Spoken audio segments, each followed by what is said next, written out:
구독, 좋아요, 알람 설정 눌러주세요. 팡팡. 신데렐라. 신데렐라.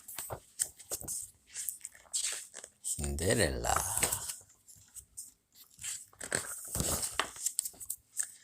옛날에 아내를 잃고 새 아내를 얻은 한 남자가 있었습니다. 새 아내는 잘난 체하고 남을 업신여겼으며 모든 면에서 자기와 꼭 닮은 두 딸이 있었어요.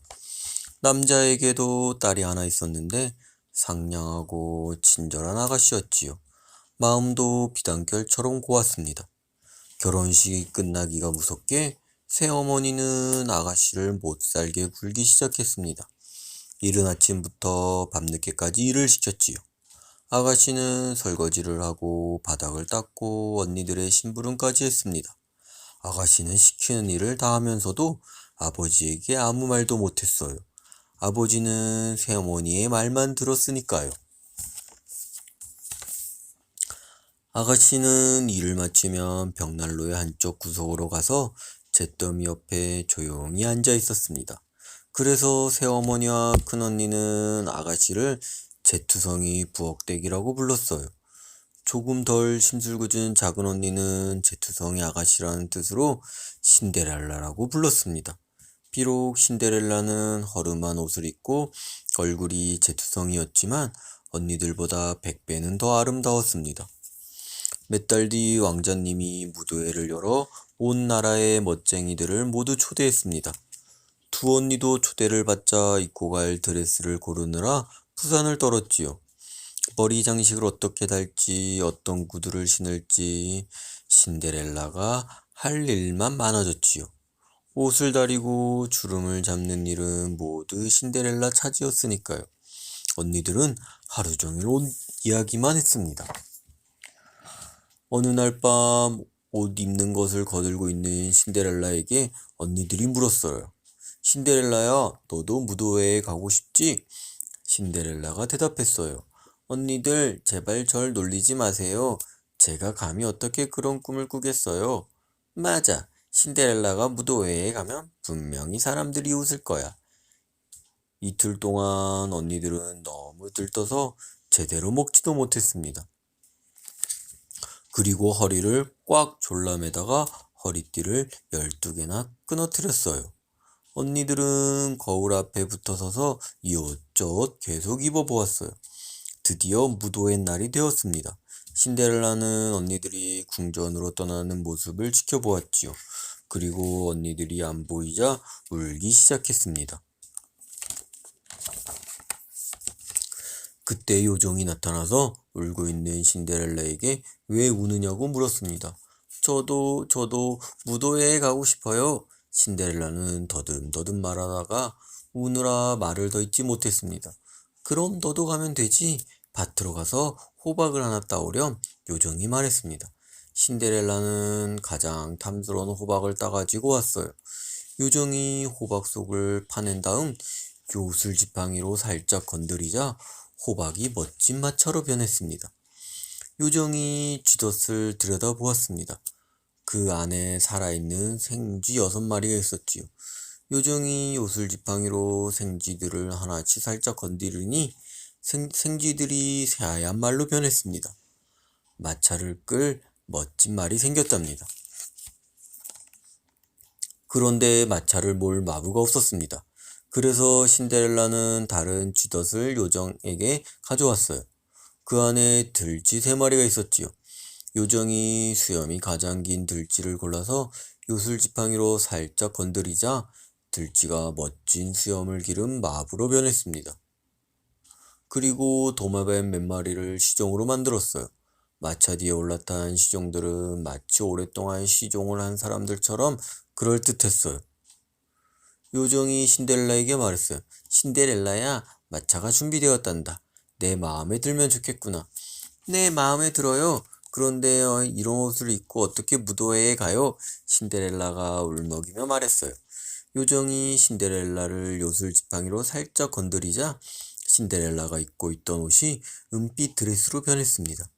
요정은 신데렐라에게 유리 구두도 주었습니다. 상상할 수 없을 만큼 예쁜 구두였지요. 신데렐라가 막 떠나려고 할 때 요정은 밤 12시까지 꼭 집에 돌아와야 한다고 일렀습니다. 조금이라도 늦으면 마차는 호박으로, 말은 생지로, 마부는 들쥐로, 시종은 도마뱀으로, 은빛 드레스는 허름한 옷으로 변할 거라고요. 신데렐라는 늦지 않겠다고 약속하고 무도회장으로 떠났습니다. 신데렐라는 기뻐서 가슴이 콩닥콩닥 뛰었습니다. 왕자님은 아름다운 공주님이 도착했다는 소식을 듣고 공주님을 맞으러 달려왔습니다. 그런데 그 공주님을 아는 사람이 아무도 없었어요. 왕자님은 손을 내밀어 공주님이 마차에서 내리도록 도와주고 사람들이 모여있는 무도회장으로 데리고 갔습니다. 곧 무도회장이 조용해졌습니다. 신비로운 공주님을 보자 사람들이 모두 놀라 춤을 멈추고 악사들도 연주를 멈추었지요. 여기저기에서 수군거리는 소리가 들려왔습니다.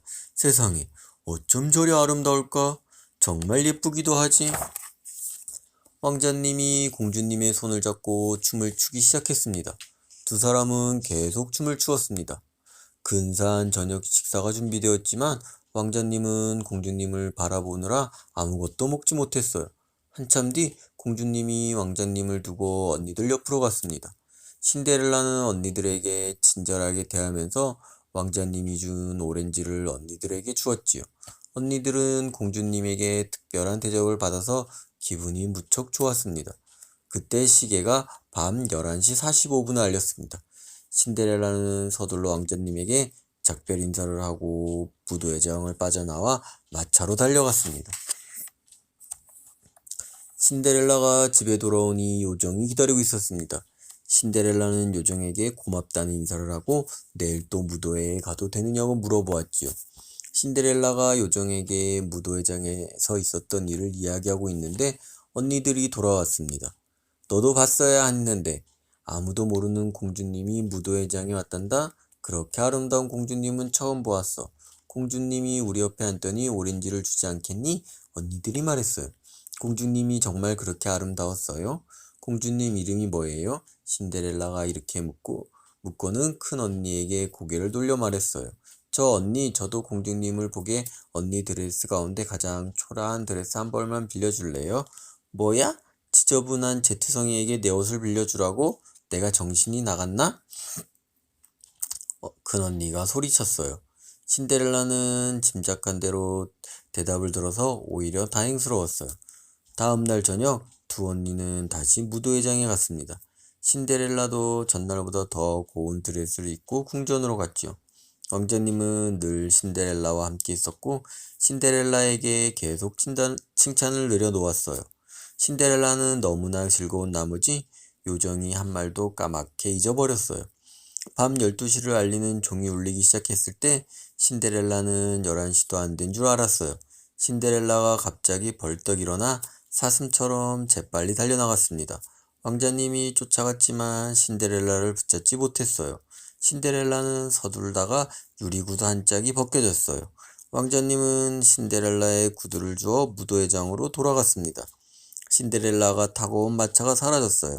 신데렐라는 어둠 속에서 집까지 뛰어가야 했습니다. 멋진 것은 모두 사라지고 유리구두 한 짝만 남았지요.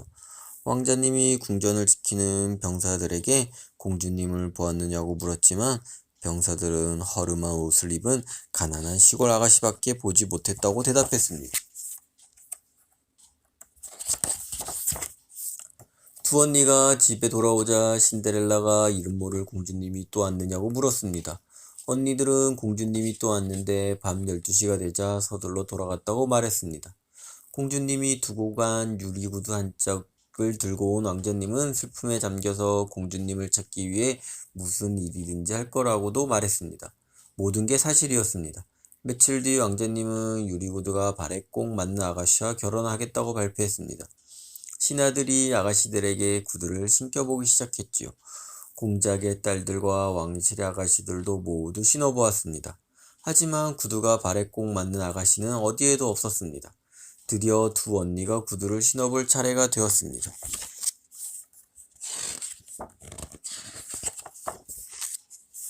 언니들은 구두에 발을 마구 밀어 넣었지만 발이 커서 들어가지 않았습니다.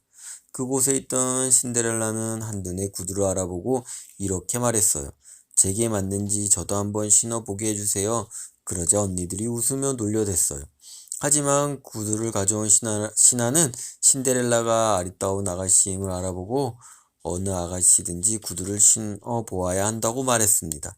신데렐라가 의자에 앉자 신하는 신데렐라의 작은 발에 구두를 신겼습니다. 구두가 발에 딱 맞았어요. 양초로 만든 구두처럼 발이 쏙 들어갔습니다. 두 언니가 지켜보는 가운데 신데렐라는 주머니에서 나머지 유리구두 한 짝을 꺼내 신었습니다. 어느새 요정이 나타나 신데렐라의 옷을 요술 지팡이로 건드렸어요. 신데렐라는 무더의 날보다 더 아름다운 드레스 차림으로 변했습니다. 두 언니는 자기들이 칭찬한 공주님이 누구인지 이제 알게 되었습니다. 두 언니는 신데렐라의 다리에 매달려 못된 짓을 한 자기들을 용서해 달라고 빌었어요. 신데렐라는 언니들을 일으켜 세우며 진심으로 용서한다고 말했습니다. 신데렐라는 왕자님에게 갔습니다. 두 사람은 서로 사랑하게 되었고 얼마 뒤에 결혼했어요. 아름답고 착한 신데렐라는 언니들도 궁전에서 살 수 있도록 하고 같은 날 귀족 청년들과 결혼식을 올리도록 해주었답니다.